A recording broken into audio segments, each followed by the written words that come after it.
Hello, tech enthusiasts and everyday users alike. Today, we're diving into a topic that's crucial for anyone using a PC, understanding the implications of Windows 10 end of life. I'm Daniel, and I'll be your guide through this essential tech transition. So, let's get started. Windows 10 has been a reliable companion for millions of us since its launch in 2015.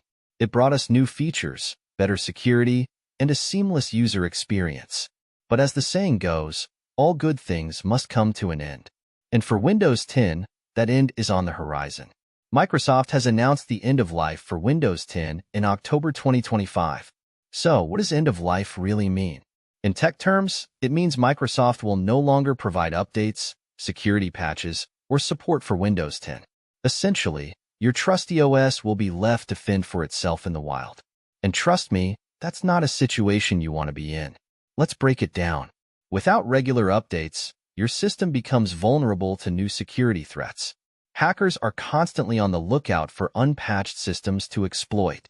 And without Microsoft support, any new bugs or issues won't get fixed, leaving your system at risk. But it's not just about security. Compatibility with new software and hardware will also become a major issue. As developers move on to newer versions of Windows, you'll find that new apps and devices might not work with Windows 10. Imagine trying to run the latest game or software, only to find out it's not supported. Frustrating, right? The good news is, there's a solution. Upgrading to Windows 11.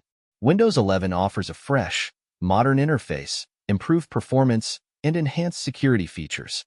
It's designed to keep up with the latest technology and provide a better user experience. Plus, Microsoft will continue to support it for years to come. Upgrading might sound daunting, but it's simpler than you think. Most PCs that run Windows 10 can be upgraded to Windows 11 for free. Just check your system compatibility, back up your data, and follow the upgrade process on the Microsoft website. Making the switch not only keeps you secure, but also ensures you're taking advantage of the latest features and improvements. It's a win-win. So, don't wait until it's too late. Start planning your upgrade to Windows 11 now and stay ahead of the curve. If you found this video helpful, give it a thumbs up and subscribe for more tech tips and updates. Thanks for watching, and stay tech savvy.